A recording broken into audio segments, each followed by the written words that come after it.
Hey, everybody. Smitty Halibut here. Trying to pick a bug off my monitor. Smitty Halibut here. I'm going to be tonight talking about a radio that I have been falling in love with called the BitX40.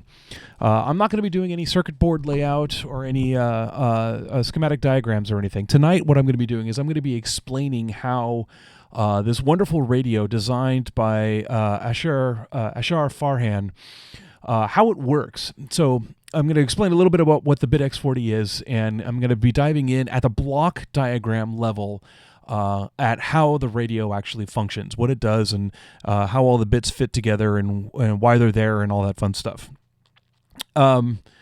The goal for tonight is not to actually design anything. I'm going to be talking about what somebody else has designed. I'm actually doing this video in preparation because I'm going to be on Ham Radio 360 Workbench. I'm going to be recording an episode in a couple of nights, and I'm going to be linking to here. So if you came here from the Workbench, hi, I'm Smitty Halibut. Thank you very much for joining me. I have a YouTube stream here, and most of the times, what I do is live stream working on electronic circuits, radios, digital stuff, fun things like that. Go ahead and check out some of my other videos if you're interested, and come back and subscribe, or hit me up on Twitter at Smitty Halibut, SMITTY HALIBUT, and let me know what you think, and let me know if you have any questions, or tell me what your guys are working on, because I always love hearing about that. But in the meantime, let's go ahead and get started with the BitX40. So the BitX40 is it's a radio that is I'm going to define a few terms. One is QRP. QRP is the Q code, which refers to low power. When you send in Morse code the signal QRP, that means can you decrease your power output. So QRP is a term that generally means that you are operating a radio that has low power output. QRP is kind of a particular subset of the ham radio hobby. There are a lot of people who like to see how much they can do with how little, being able to operate on 5 watts. QRP is typically considered to be 5 watts or less. Some people kind of push it to 10 watts. This radio here is a 7-watt radio at full power. So it's a QRP radio. It is a kit, sort of, and I'll get into what that is in a little bit, but there's definitely some assembly involved when you buy it. When you buy it, it is not a radio that you can just pull straight out of the box and start operating on. You have to do some assembly. But the good news is that this board right here that you see comes fully assembled as it is right now. So you're not doing any surface mount soldering. You're not having to wind any toroids. You're not having to make sure you get the right components in the right place. So a lot of the quote-unquote hard work, and I'll call it more intimidating because it's not hard, but it's intimidating. People get a little, when you tell them that you've got, I've got, what is that, close to 100 surface mount components. Some people get a little freaked out about that. But this board comes all assembled. So when I say it's a kit, what I mean is it is just a board. And then it comes with a volume knob and a tuning knob and a microphone and some headphones. Or actually, it does not come with headphones, but it comes with a connector for it. You need to build a box, drill the holes in it, mount the board in the box, connect up the tuning knob and the volume knob, and hook up some headphones to it, hook up a microphone to it. It comes with a microphone. Hook it up to power, and put an antenna out the output,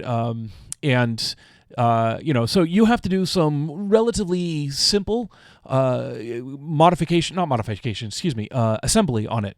So some assembly required, not a lot though. So it's kind of a kit. It fits the same kind of, I want to go buy something that I have to assemble because assembly is part of the fun part. And then when I'm done, I have a thing that's usable.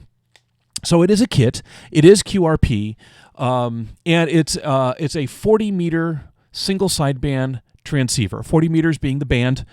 For my non-ham radio listeners, 40 meters is a 7 megahertz band. Single sideband means it is voice. So a lot of the inexpensive QRP kits you can find out on the market are Morse code only. You send dits and das, and you have to be able to hear dits and das.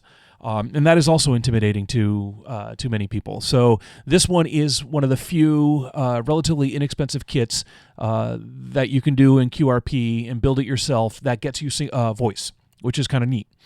And it's $60 shipped from India. The guy who designed it is Indian.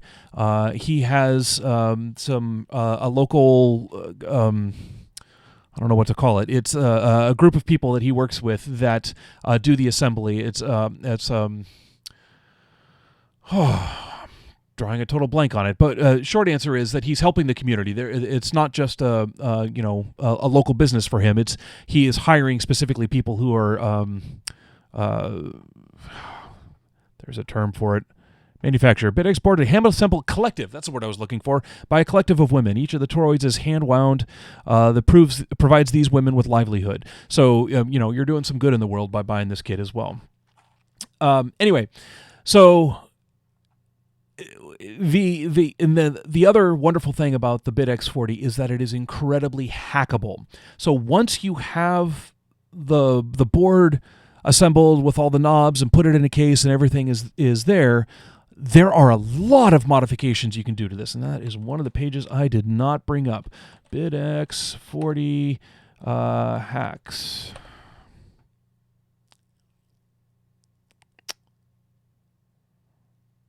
Oops. How about I spell it right? BIT X hacks. There we go. So this is an entire blog where people are talking about the kinds of changes and hacks that they've made to their BIT X. And it goes on and on and on. There are all kinds of things that you can do once you have the basic radio. And kind of the best part with it being a largely pre-assembled kit is that you have a very high likelihood of success.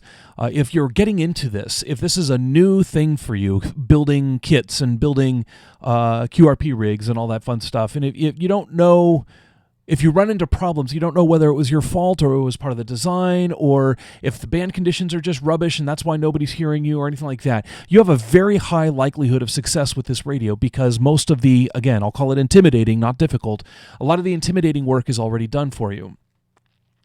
So anyway, I've become a big fan of the BIT X. There are two main versions. The earliest version of the BIT X, well, there's a lot of history. I'm going to wave my hands at that. This particular version of the BIT X, he released the early products that shipped were just this board, and on there was a analog VFO. Used an inductor and some capacitors, and and as things heated up, the values changed and the frequency would drift, and it was very drifty. The analog VFO, you had to leave it on for a good 10 minutes to kind of let all the heat and temperature stabilize. But even then, it was still kind of drift all over the place. I think I tweeted a video of mine listening to some Morse code, and I wasn't touching the knob, and you could hear the Morse code going boop boop boop boop boop boop boop boop boop, those kinds of things, and it was pretty drifty. So he came out with an addition to it, what he called Raduino. I don't know how to pronounce it. Basically, it's an Arduino. It's a little Pro Mini, I think, there on this carrier board, which has an SI5351 on it, which is a digital direct synthesis clock chip.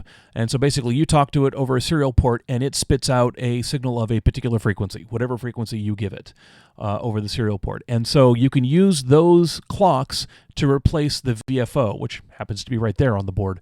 And that gives you a much more rock solid frequency range on the radio. And it also gives you a little display. And so it makes it more of a digital project. You still have the very analog radio, but you've got the little Arduino that is controlling it. And so the user interface is through the LCD and the buttons and whatnot. So $59, the current $59 kit, that gets you the BIT X40 and the Arduino, so the digital control of it. The original version of it, when it was just the BIT X40, was only $49, which was pretty darn cool. I'm not going to go over all of the details on the BIT X40. You can go to the hfsigs.com website. The show is also linked below in the show notes. You can go to this website and read up on the details of the radio. What I want to talk about a little bit is how the radio itself is, how it functions, how it is designed. So on his site, Farhan has released all the design, has released the design of the BitX40. And this is the circuit. It looks pretty intimidating. There's a lot of stuff there. Here's the Arduino side of it. LCD display, some buttons for controls. There's the Arduino Nano, oscillator outputs, and then there's the SI5351. So this looks like a pretty simple digital circuit that I think a lot of my viewers are probably more comfortable with. But this up here, there's some radio magic going on in here, right? It's always kind of intimidating when you first look at these things. But if you look closer, look at right here. So that looks like something, don't know what it is, but that looks like the same something, just in the other direction. And if you look at the group of those, hey, look, there's another one right there, and another one right there. Those look awfully similar. Guess what? They are very similar. Look at this one here. This is something, don't know what, but that looks like half of that over there. What's going on? So there's something that's kind of used again over there. Bunch of stuff there, bunch of stuff there, bunch of stuff there, bunch of stuff there. It kind of doesn't all, it's not obvious what all of this is if you're not an electrical engineer. So what I'm going to do is I am not going to try and describe this at the component level here. I am instead going to wave my hands at Ohm's law. I'm going to wave my hands at transistor design and RF design and filter design and all of that fun stuff. And I am instead going to present to you the BitX40 as a block diagram. And I'm going to explain what each of these blocks does. Some of them are pretty simple, and some of them are going to be a little bit of black magic voodoo that I'm going to ask you to take my word for it. I'm going to say, this is what this box does. I'm not going to explain how it does it or why it does it, but I'm going to explain what it accomplishes. I'm going to wave my hands at all of the details. The reality is, at one point when I was an electrical engineering student at Cal Poly, I understood all of that. I understood it enough to know what it does, and then I completely forgot about all of the math. It has to do with Fourier analysis and differential equations and other crap. But there are only just a few blocks on here that I need to be able to show you. We got some filters. We got some amplifiers. Got some more amplifiers pointing in different directions. That's interesting. We have this giant X here, which is called a mixer. I'll explain what that does. We have an oscillator over here. I'll explain what that does. More amps, more filters, more amps, another mixer, another oscillator, and then some more amps and filters. So the basic components we have are amplifiers. All right, that's easy. Takes a weak signal on one side, makes it stronger going out the other side. I don't think I need to explain an amplifier to you all that much, right? Filter. Okay, well, filter's a little bit more interesting. So if I've got a whole bunch of signals coming in on one side, it will attenuate some of those signals, but allow other signals to go through. And what kind of filter tells you what range of signals it will allow through. And these are signals based on frequency, right? So a low-pass filter will pass low frequencies. Makes sense. That's the name, right? But it'll block high frequencies. So it'll attenuate the high frequencies and pass the low frequencies. Where that, the distinction between high and low is called the cutoff frequency, and it is determined by how you design the filter itself, right? Sometimes you'll design it for a particular cutoff frequency, and they'll be usable for that. A bandpass is very similar, except that it only passes a specific band. So you'll attenuate everything above a certain frequency, and you'll attenuate everything below a certain frequency, but you'll pass frequencies in this middle, right? So that's a bandpass. A crystal filter is just a very narrow bandpass. It's a bandpass filter that has a very narrow range in the middle that it'll pass through. And so I just kind of tried to draw that as a narrower bandpass. Yeah, so we got a low pass there, we got a low pass there, we got a bandpass there, and we got a crystal there. So those are all our filters. These are switches, literal switches. An antenna some fun things. All right, so let's take a look at what's going on. One of the components that I'm going to need to kind of wave my hands at a little bit is called a mixer, or a double balanced mixer. And actually, I think I'm realizing that this one may not be double balanced, but I'm going to pay no attention to the incorrect label of the mixer. It's still a mixer, just I think I got wrong as to what kind of mixer it is. So let's take a look at what a mixer is. A mixer is a magical device. What it does is it has two inputs and one output. And the two inputs are signals of, particular frequencies. And they don't have to be a single frequency. It could be a range of frequencies. So if you've got X hertz coming in on one side, say, 7.2 megahertz, because that's in the middle of the 40 meter band that this radio might try to tune. And then you've got Y hertz coming in on the other side. And let's say that is 4.8 megahertz. The output will be X plus Y hertz and X minus Y hertz. So if I got 7.2 coming in and 4.8 coming in, the output of this will be two different signals. One that is X plus Y, 7.2 plus 4.8 equals 12 megahertz. We're going to see that on the other diagram. But we will also have the minus of that. So 7.2 minus 4.8, which is what, 1.4 megahertz? 1.4 megahertz, right? So it is a way of shifting frequencies. So I will take this input and I will shift it up and down by this amount, and that happens on the output, right? So X input, Y input, the output is X plus Y and X minus Y. You have two copies of the signal on the output. So what does that look like? What does that actually mean? Well, let's take this example over here. So let's say this is a frequency analysis of a signal. So we've got some low audio frequencies here, all right? So we got some bass and then a little bit of a hump at the treble, right? But it's all down at 0. So, between 0 hertz and, say, 3 kilohertz. And that's our signal. That's the voice. If you were to look at a spectrogram of me talking into this microphone, that's roughly what it would look like, right? And then we have an oscillator over here that is generating just a single pure tone. Let's call it a megahertz, whatever it is, right? Whatever that single pure tone is. If I feed my audio in here, and then I feed my oscillator in here, my RF oscillator, say we'll call it 1 megahertz, the output will be 1 megahertz plus my audio on that side. And you'll note that I've got the big bass hump there and then the smaller treble hump there. And that is called the upper sideband. But it will also be the 1 megahertz minus my audio. And that is called the lower sideband. You'll notice that the frequencies are reversed.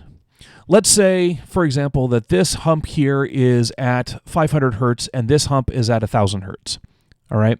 So if I got my 1 megahertz here minus 500 hertz, that's going to be 1 megahertz minus 500 hertz, and that's my 1,000 hertz. So that's going to be my 1 megahertz minus 1,000 hertz here. So you'll notice how it gets turned upside down. And that is what we mean by upper sideband or lower sideband. Lower sideband is our frequencies inverted. A low bass frequency would become a high pitch frequency, and a high pitch frequency would become a low bass frequency, right? So you take the entire thing and turn it around. What does it actually sound like? You could probably Google for it. I don't know. I might do something later. But turn on your radio if you've got a standard HF rig. Tune to say something on the 20 meter band. Listen for a conversation. 20 meters will probably be on upper sideband because that's the convention. People talk on upper sideband on 20 meters. Go tune to a 20 meter upper sideband conversation, and then hit the sideband button again. It'll flip it to lower sideband, except for the fact that the indicator shows you this line right here. The frequency on your dial shows you this line right here in the middle of the two. So if you're listening to the upper sideband and then flip the button to the lower sideband, you won't actually hear it. You'll have to take your indicator and move it up to there. So basically, you're listening to an upper sideband signal, You hit the sideband button, so you're listening now to lower sideband, and then you'll have to tune up in frequency by about 2 to 3 kilohertz, and you'll hear an upper sideband signal being decoded by lower sideband, and it will sound garbled. It'll sound there's no way you can tune it to make it sound right. This is what's happening with upper sideband and lower sideband. When you have the sum output of a single tone frequency and, an audio signal, which in our case is voice, the sum of that becomes an upper sideband, and then the difference of that becomes a lower sideband. But here's the thing. If you have a lower sideband signal here and you mix it with that tone frequency, it will invert it again. So then if this is lower sideband here, then this part will still be lower sideband, but this will be upper sideband. So basically, the bottom half gets inverted. This becomes important when we get to this part here, because we got some uppers and lowers that we're having to track as the signal passes through the chain, the signal chain of the radio. Okay. So the general takeaway of mixers are: I've got a signal in one side, I've got an oscillator in the other input. Those two, magic happens. The result is X plus Y in frequency in a non-inverted signal, and X minus Y in an inverted signal. It will, if it was upper sideband before, it becomes lower sideband. If it was lower sideband before, it becomes upper sideband. Audio that you and I are talking on are always upper sideband. I'm waving my hands. It kind of doesn't make sense, but it's non-inverted audio, right? When the difference output becomes inverted audio. And when that gets transmitted over the air, it's called lower sideband. Okay. So yeah, let's start looking at the BitX. So we have 2 of these mixers here. All right. This is what's called a super heterodyne. I think this is just a heterodyne because there's only one IF. I think super heterodyne is what happens when you do 2 IFs. But it's a single dual conversion receiver or single IF receiver. So what are the blocks? The thing to notice here is that on a transmitter, if you were to split up a transmitter or a transceiver into its 2 halves, a transmitter and a receiver, the basic parts that you have on a transmitter are: you have a microphone, you have an amplifier. You need to take that microphone audio down at baseband. You have to mix it up to some high frequency. You need to filter it, and then you need to mix it to your radio frequency, filter it again, and send it out, right? So we have a microphone signal input, amplifier, mixer. Throw some amplifiers in there for gain as you go along, because you actually lose a bunch of signal in the mixer. Amplify it, filter it, amplify it, mix it, amplify it, filter it, amplify it out on the output, right? So we have these stages of conversion on the transmit side. But on the receive side, the signal path is basically exactly the opposite. We have the antenna coming in. We want to filter out to just the 40 meter band. We want to amplify it. We need to convert that to our IF frequency. IF stands for intermediate frequency. So we do this conversion that I talked about twice. We bring it in, we convert it up to a fixed frequency for reasons I'll get into later. We do some filtering, and then we convert it again down to the baseband. But the fact that this path is so symmetric means that we get to use a lot of the same components. This mixer right here is used on both transmit and receive. This filter is used on both transmit and receive. This mixer is used on both transmit and receive. Everything is used in both transmit and receive, except for the power amplifier and the low-pass filter that's needed because the power amp creates some harmonics. Those are transmit only. And then these amplifiers, they are exact copies of each other, one pointing that way, one pointing that way.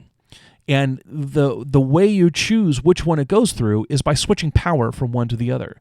So the PTT switch, the push to talk, is literally, I'm going to disengage power from the receive side, which turns off all of these amplifiers on the bottom and turns off the speaker amplifier.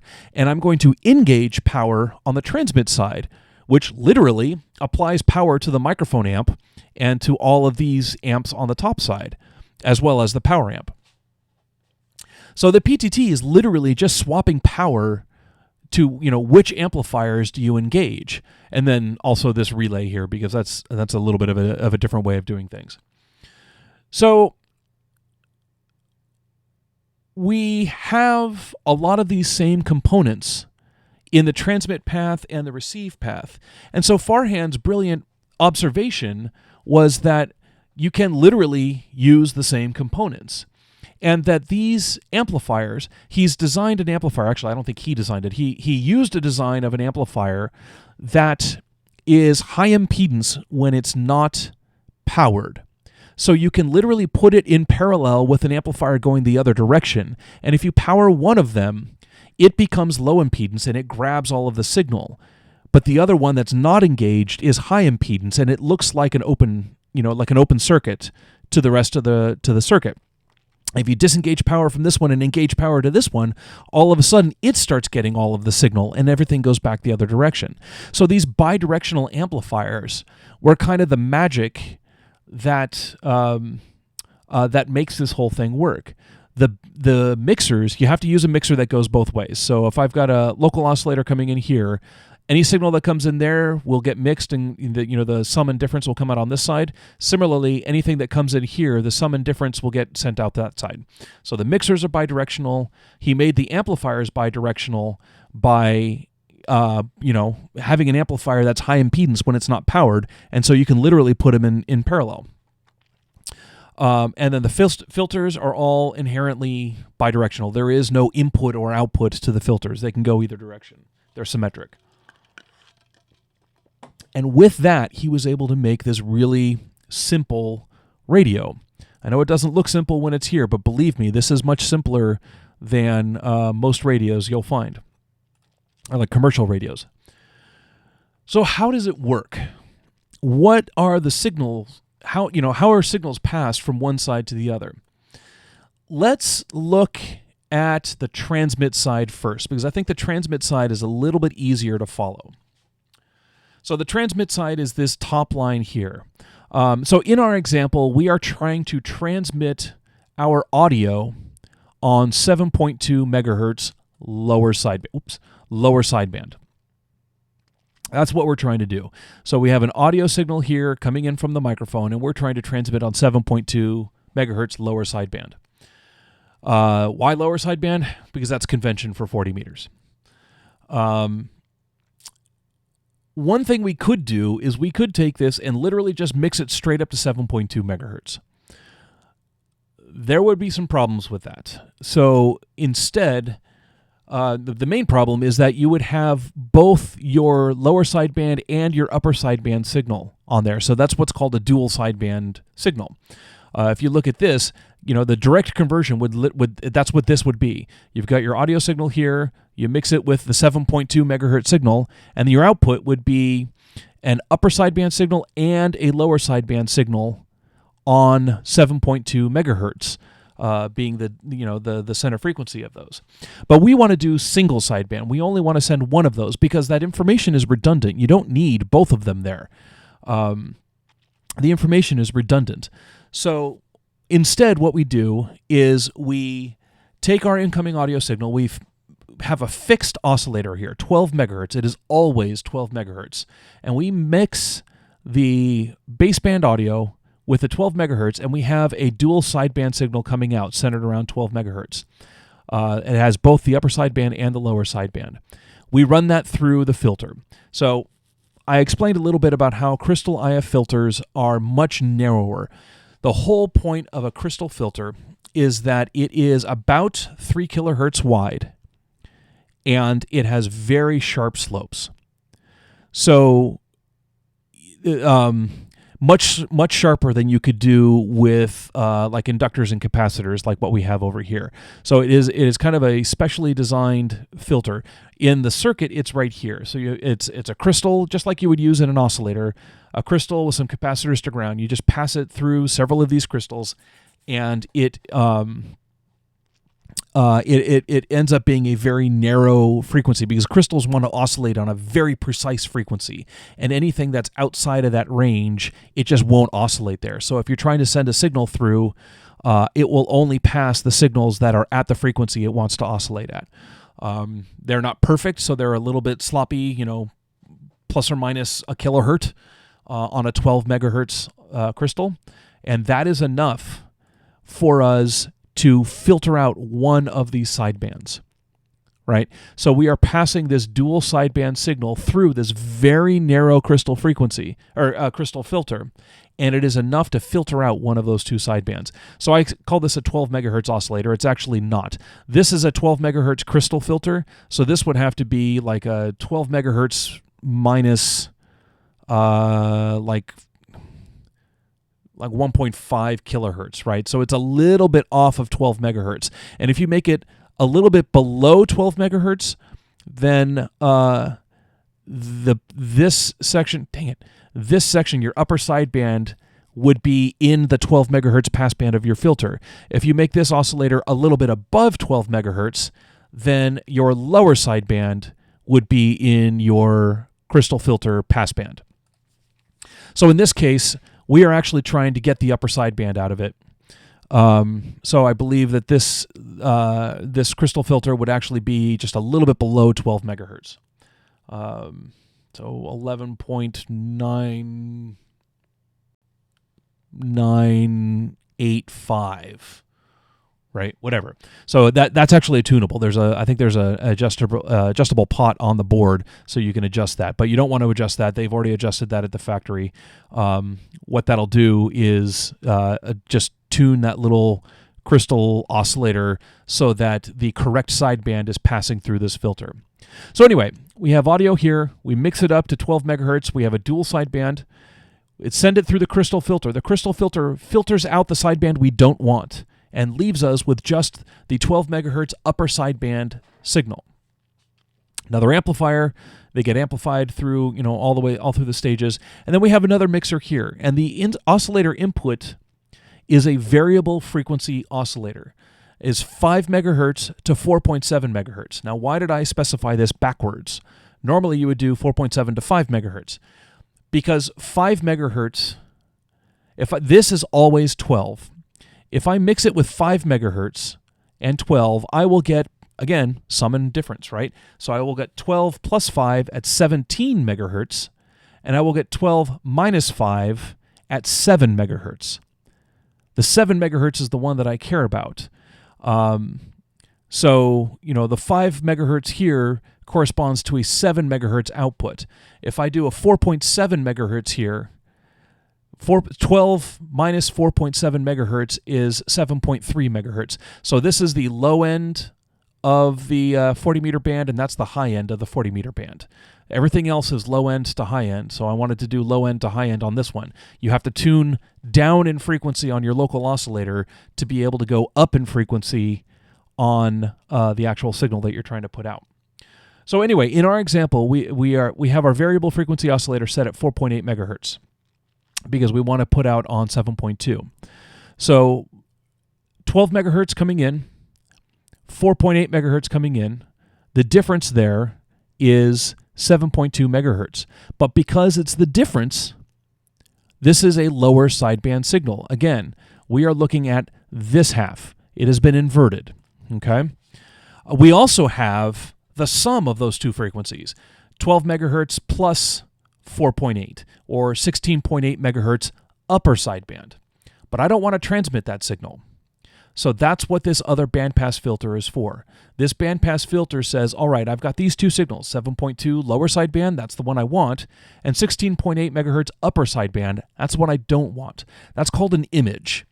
So when you hear QRP or kit builders talk about mixer images and products and all those fun things, this is the output of that mixer that we do not want to send. This doesn't have to be a very narrow filter, not like the crystal filter here, because the difference in frequency here is pretty large, right? 7.2 to 16.8, that's 9 and some megahertz, right? That's a very wide frequency range. So a gentle slope bandpass filter here would be fine. The other reason we don't want this to be super narrow is because I want to be able to tune anywhere in that frequency range, right? So this bandpass filter has to be wide enough to let me tune the entire 40-meter band. And that ends up meaning you're a little bit wider than the 40-meter band, and then you've got some gentle slopes and blah, blah, blah, blah, blah. Anyway, but it's enough to get rid of the 16.8 megahertz upper sideband signal. And so the output of this is a 7.2 megahertz lower sideband signal. And that's what we wanted to send. So we take that and send it to an amplifier, a power amplifier. And the power amplifiers, they're not really Class A, and so they distort the signal a little tiny bit. That shows up as harmonics, and we need to get rid of those harmonics before we send it out, and then that goes out to the antenna. So that's the transmit path. I've got baseband audio, which is quote-unquote upper sideband uninverted. I mix it up to an IF, intermediate frequency, which gives me both the upper and lower sidebands. I want to get rid of one of those sidebands, so I run that through a crystal filter, filter out the sideband I don't want. I am left with the sideband I do want, mix that again to the final output frequency, but I also get another image signal that I don't want, filter that out, and now I'm left with the pure signal that I wanted to transmit. All right? So that is pretty simple. And, it had exactly all the stages that it needed without any of the stages that it didn't need. Let's look at the receive side. What happens when you want to receive a signal? Well, coming in the antenna, we have the antenna goes in, when the receive side is engaged, it just bypasses the amps entirely. So the antenna comes in here, it's not filtered at all. So we got full spectrum coming in up until this point. Now we're going to take a bandpass filter on it. So that's going to knock out everything below 7 megahertz and above 7.3 megahertz. And that's not entirely true. Those bandpasses aren't that narrow, but hand waving, these are the frequencies that we care about, right? I'm trying to receive a 7.2 megahertz signal. It's in there. I got a lot of other stuff that's in there. I don't want to receive all of it. I just want to receive the 7.2 megahertz signal. But at this point, I don't have just a 7.2 megahertz signal. I've got the entire 40-meter band coming in. It's going to hit the first mixer. And I'm still oscillating at 4.8 megahertz here. So I've got 7.0 to 7.3 plus 4.8 megahertz. So that will result in an 11.8 to 12.1 megahertz lower sideband, because this is lower sideband coming in. So we have not inverted it. That is still lower sideband. We will also result in 7.0 to 7.3 minus 4.8 megahertz. And that will be inverted. Since it started out as lower sideband, it will end up being upper sideband again, right? So 7.0 minus 4.8 is 2.2. 7.3 minus 4.8 is 2.5. So we've got a 2.2 to 2.5 megahertz upper sideband signal here. That's not the one I want. That's more than I want. I want to filter out just that single sideband, that, roughly 3 kilohertz signal that I want. So that gets sent into my crystal filter. Well, if I'm looking for the 7.2 in here, the 7.2 plus the 4.8 will land on the 12.0. Right? It's in the middle of this section of stuff here. So that crystal filter narrows down. It defines my selectivity. It was being used as a way of getting rid of an unwanted sideband on the transmit side. It is now being used as a selectivity filter on the receive side. And so it'll get rid of everything else in the rest of the band, and you are left with just what is at 12 megahertz lower sideband here on this crystal filter. That ends up going through the second mixer, which again still has a fixed 12 megahertz crystal oscillator. And now I'm taking 12 megahertz minus 12 megahertz, so I'm inverting again. And that gives me the 0 megahertz, or the baseband, upper sideband audio. Since this was lower sideband, I'm inverting it again, and it becomes upper sideband. So that's what we want to hear. I am also getting 12 megahertz plus 12 megahertz for 24 megahertz. So here's another image. This is an image exactly like this image that we needed to get rid of. Well, the good news is filtering RF 12 megahertz out of a speaker is super easy, right? You just do a low pass filter. Low pass filter of anything that's above audio range, just get rid of it.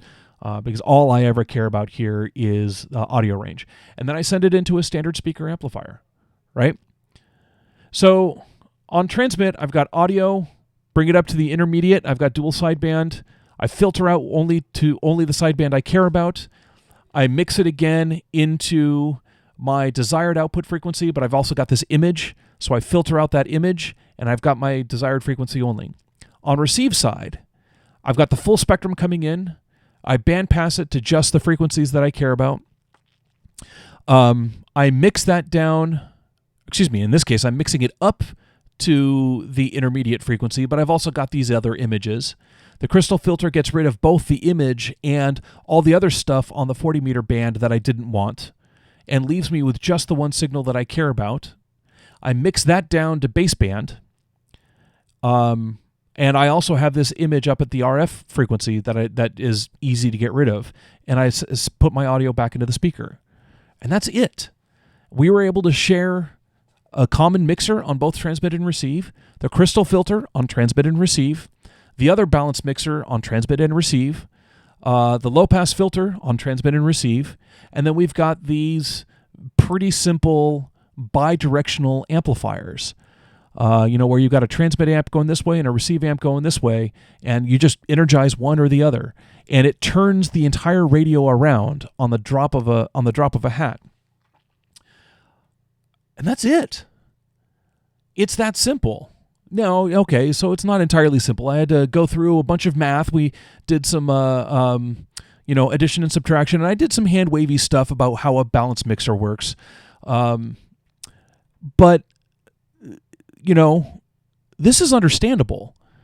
And this was the first radio that I looked at and had that epiphany of, oh my gosh, these are not black boxes. I don't need to understand Class A and Class C amplifiers, and I don't need to understand this circuit right here, right? If you zoom in on this circuit right here, this is one of those amplifiers. This is the receive amplifier right before the crystal filter. So if I just pick this one at random, this section right here is that box, that triangle. That is the receive amplifier right before the crystal filter. That is that. I don't have to understand how that works to understand how all of it works. That was the epiphany that I had on the BIT X40. And that is why I love this BIT X40 so much, because now that I understand at a high level what the BIT X is doing, I can now dive in and start to understand the individual components. I now know how they fit into the bigger picture, and that makes it easier for me to try and grasp the inner details. I don't have to try and figure out the inner detail of this one little thing without understanding how it fits into the whole thing. So if we wanted to take my functional diagram and map it to this, we can do that. So let's take a look at that. There's the antenna port. His is all kind of wrapped around itself, but we can still do it. Here's the antenna port. Here's the relay, right? This right here is the receive path. You'll notice this green wire comes along to that relay, but on the other side of that relay is all of this stuff. This is the power amplifier. We got a transistor there, another transistor, and a big old FET there. So it's got multiple different stages and all kinds of fun wackiness going on here. So it's a 3-stage power amplifier, and it's got a low-pass filter on the output here. Remember, inductors pass DC, right? So they pass low frequencies, So an inductor will pass a low frequency. A low frequency will go right through there. But the capacitors pass high frequencies. They will block low frequencies. And all of that gets shunted to ground. So just by looking at this, you can know that this is a low-pass filter because you've got inductors in series and capacitors to ground. So here's your low-pass. Here's your power amp. That's the switch on the antenna side, that's the switch on the radio side. So that is this section right here. Low pass filter, power amp, switch, and switch. Okay? That maps pretty easily. The rest of this comes up, here's your PTT. Again, PTT is literally just engaging this relay. One side of that relay flips between the transmit and receive side on this out here, but the other one enables TX and RX. And these are the power that will feed, like here's your TX, here's your RX. These are feeding the different sections of amplifier, right? So it is literally just a switch that turns on power, the receive power, and the transmit power. That's your PTT. Okay, so out of that switching stuff comes up here. So what is this? This is a bandpass filter. So we've got the inductors in series and the capacitors to ground, just like a low-pass filter. But I've also got this capacitor in series. So this is going to block high frequencies, and that's going to block low frequencies. Now, you'd have to go do some math and look at the component values to figure out whether it's a band pass filter or a band notch filter or just poorly designed or whatever. But trust me, that is a band pass filter, and it's a relatively simple one that passes the entirety of the 40-meter band. Stay up there. And then this is one of those bidirectional amplifiers. So whenever you see a transistor like that, the base is the input of the amp, and then either the collector or the emitter, it looks like in these are collector, are the outputs. So the input comes here and the output goes there, right? The rest of it around here is all magic that I'm not going to go into. It's an amplifier and it's going this direction. Look, here's an amplifier going that direction. This one is powered by TX. So this is the transmit amplifier. It is receiving from the rest of the radio and sending it toward the antenna. This one is powered by RX. It is coming from the antenna and going out to the rest of the radio, right? So this is a bidirectional amplifier right here, all of that block. That is this right here. It's between, on the other side of the antenna it's on the other side of the bandpass filter from the antenna, right? So we're going from the antenna toward the mic and speaker. The bandpass filter and the bidirectional amplifier. There's the bandpass, there's the bidirectional amplifier. What's next? Double balance mixer and a local oscillator, okay? Or a variable frequency oscillator. This is the tuning oscillator. So let's go take a look at that. So here's the mixer. Again, more hand wavy. This one I don't even fully understand how it works. I know when you put a device into a nonlinear region, it starts doing these sum and difference things, and you can design systems very specifically with nonlinearity to make them mix the way you want them to do. If we are mixing in a transistor, that would be undesirable because that's called distortion. We do it here and it becomes a mixer. Again, hand wavy, I understood it at one point. I'm just going to assume that this is a block and it does magic.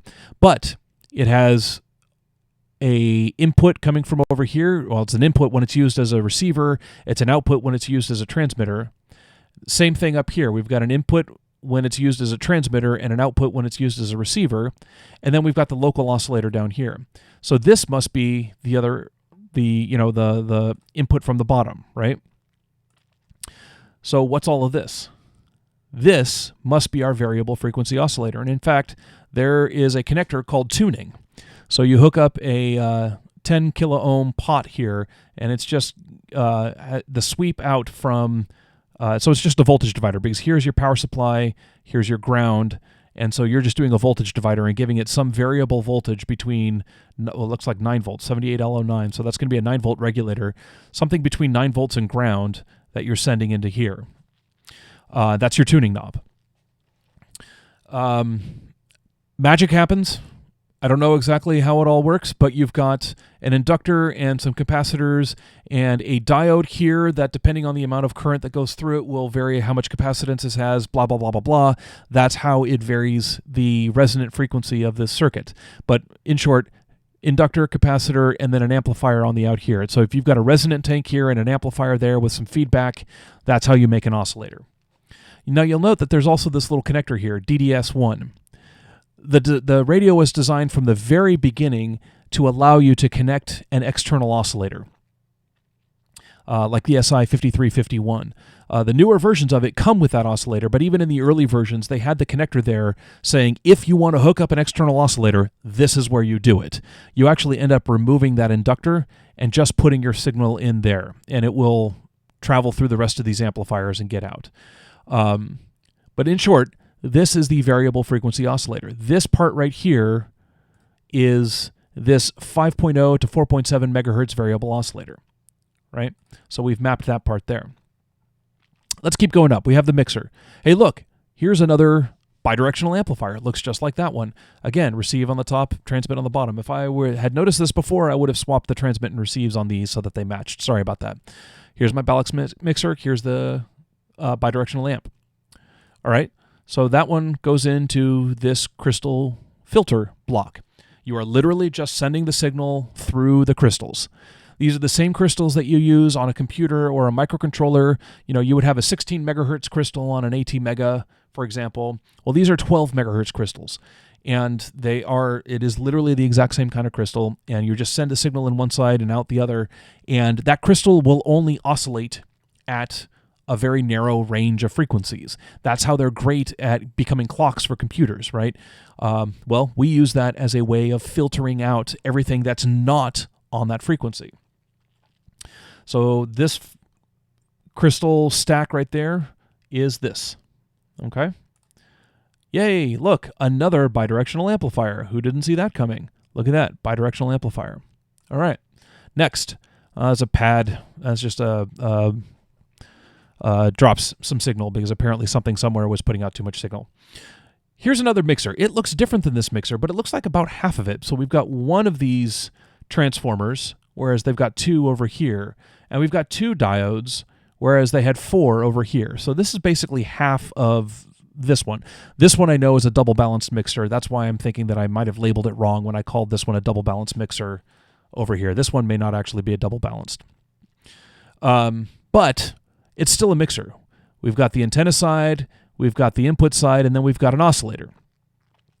This oscillator is much simpler than this one, but there's our 12 megahertz crystal. So we are using that in the oscillator this time. Here's an adjustable capacitor and some other stuff. So this whole thing over here is the resonant tank. That adjustable capacitor is what gets tweaked at the factory at the Women's Collective, so that this oscillator here and that crystal filter work together to select the correct sideband. We want to make sure that we are only getting either the upper or the lower. I can't remember which one it is. Well, here. We've got the dual sideband in, and I want to make sure that we only get the upper sideband out. So that is where that tweaking happens. So here's a crystal oscillator, which is this one right here, fixed frequency. Very simple. All right, so where's the output of that? So from here down, it comes down in this way. And so it gets split out into this circuit here and this circuit here. Notice this one is powered by transmit and has a connector called mic. So this is just a simple microphone amplifier. Microphone connects here, gets amplified some, and sent out to the rest of the circuit. Come in the other direction. It is powered by the receiver, the receive side. So this stuff has, some connections. There's a volume pot, and it goes to a LM386, which is a pretty common speaker amplifier. And it goes out to your speaker, right? So there's the microphone amp, there's the speaker amp, right? It's exactly, where is it? There we go. The microphone amp and the speaker amp. It maps directly. So, and then we're back down to the power amp here. So that is the BID X40 in a nutshell, right?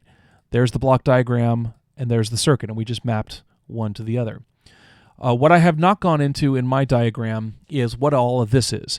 Here's an Arduino Nano, just a microcontroller, SI5351. It is, again, like I mentioned at the beginning, it is a digitally controlled oscillator. So you talk to it over a serial port, I think it's I2C, and it outputs.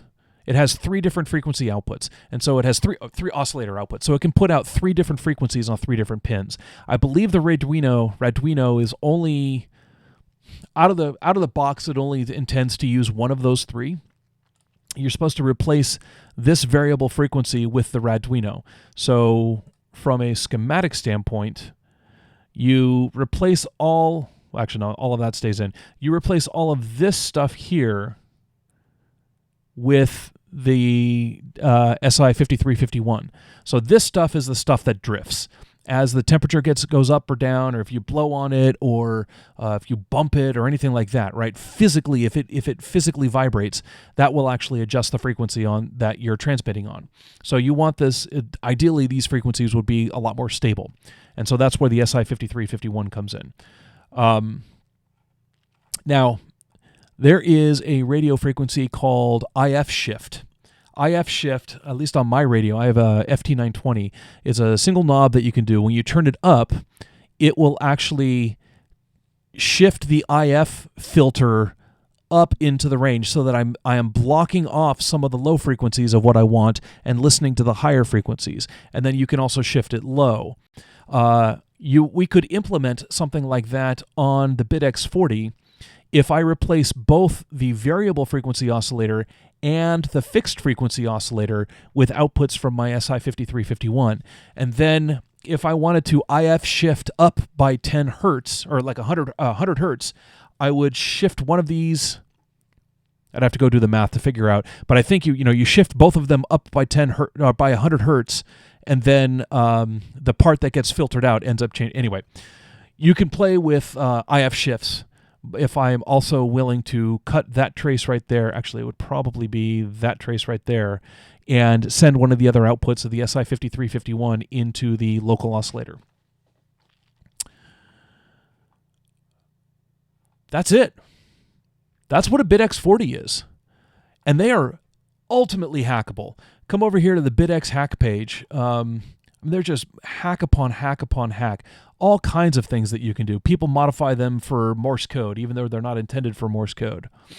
Band scope. Okay, so someone presumably tapped the IF and is using that, feeding that into an RTL dongle or something like that, so you can get a band scope on the thing. It is a radio that is cheap enough that you can experiment with it without fear of blowing up a $1,500 radio, right? I wouldn't do these mods on my FT920 because in its day, it was a $1,500 radio, $2,000 radio. Now I think they're just a few $100, but I'm still not likely to go out and do this kind of hack on it, because if I have to replace that radio, if I screw it up, that's a $1,500 radio. Basically, if I screw up that radio, I'd be replacing it with an IC7300 at this point. And that's a $1,500 commitment that I don't want to do right now. I have no desire of doing that. But $60 for one of these things? Yeah, I'm willing to take that kind of risk to be able to go in and make modifications and hack and try new things, right? Try things that I wouldn't have tried before, that I wouldn't try on my expensive radio, right? So that's really what I like about the BitX40, is that it is eminently hackable. God, Don, your drawings are amazing. Look at this. It's like freaking art. Nobody in the industry ever puts this much detail into their drawings. Look at this. Don Cantrell, ND6T. I've never met you, Don, but I've heard great things about you, and I've seen this. I listened to you on Solder Smoke, or not listened to you, but I've heard them talk about you on Solder Smoke, and they speak of you with great reverence. Anyway, I'm rambling now. It's kind of a love letter to the BitX40. I hope you guys have enjoyed this presentation. I actually managed to keep it down to about an hour. I'm very proud of that. Hopefully this will give you a little bit of motivation to maybe try buying one of these BitX40s and putting it in a box and hooking it up with, hooking it up to an antenna and trying to make some contacts with, maybe the variable frequency, the really drifty frequency VFO. Or maybe you put the Arduino in there and it becomes rock solid. Or maybe you come up with some other kind of hack. But now you understand, hopefully, if I've done my job, now you understand how the circuit works. And if you think, I want to tweak this one little thing, now you know where to go in the circuit to go do that. One more thing I want to show you before we go. This is unfortunately the best picture I have of it. Look at the circuit board, how it's laid out. You know what? It just dawned on me that this is laid out exactly the same way as the schematic. Maybe that's why he drew the schematic the way he did. Look at that. Antenna coming in, power amplifier over here, signal comes around, there's the band. It is. Oh my gosh, I never noticed that. Antenna here comes around. So take this part here and turn it. Let's see here. I'm sorry, I'm trying to do this reverse. Take it and turn it this way. There we go. Sorry, I'm having to like reverse my hand, which direction I turn my hand. Take this and turn it that way so that this stuff is along the bottom. You're going to have to do this mentally. Oh, dang it. I'm sorry. I was pointing at the wrong window. Take this and turn it that way so that all this stuff is along the bottom edge.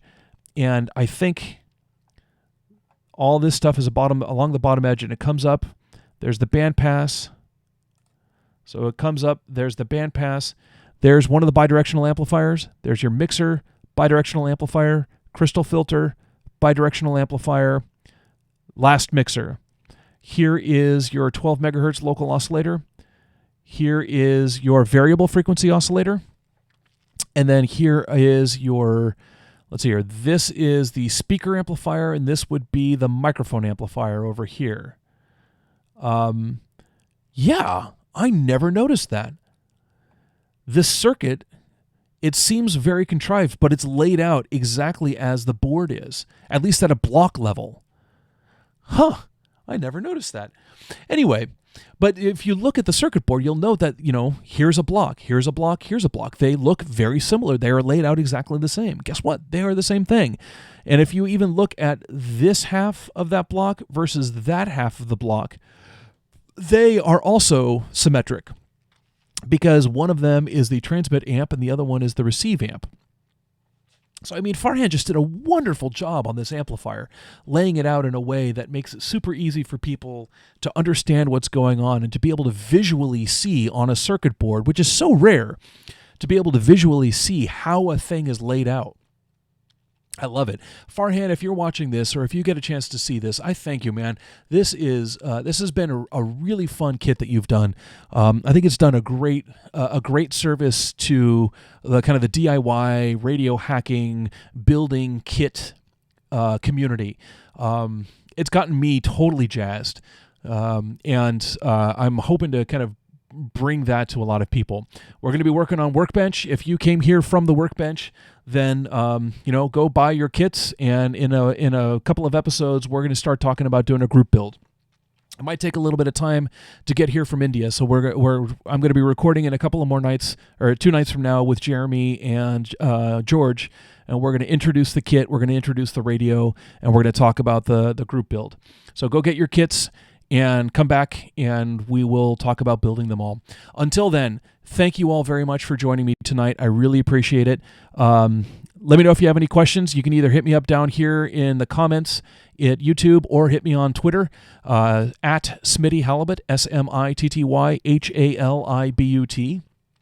I love hearing from you. I love hearing what you guys are building. If you have any questions for me, please let me know. I would love to answer them. If you have any comments or corrections or anything, all of it. I just love hearing from you all. So until next time, be good humans. Thank you very much, and we will see you on the air. 73.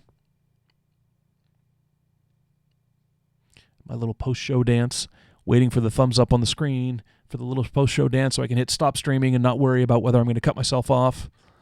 And there's my little dance. Okay, see you.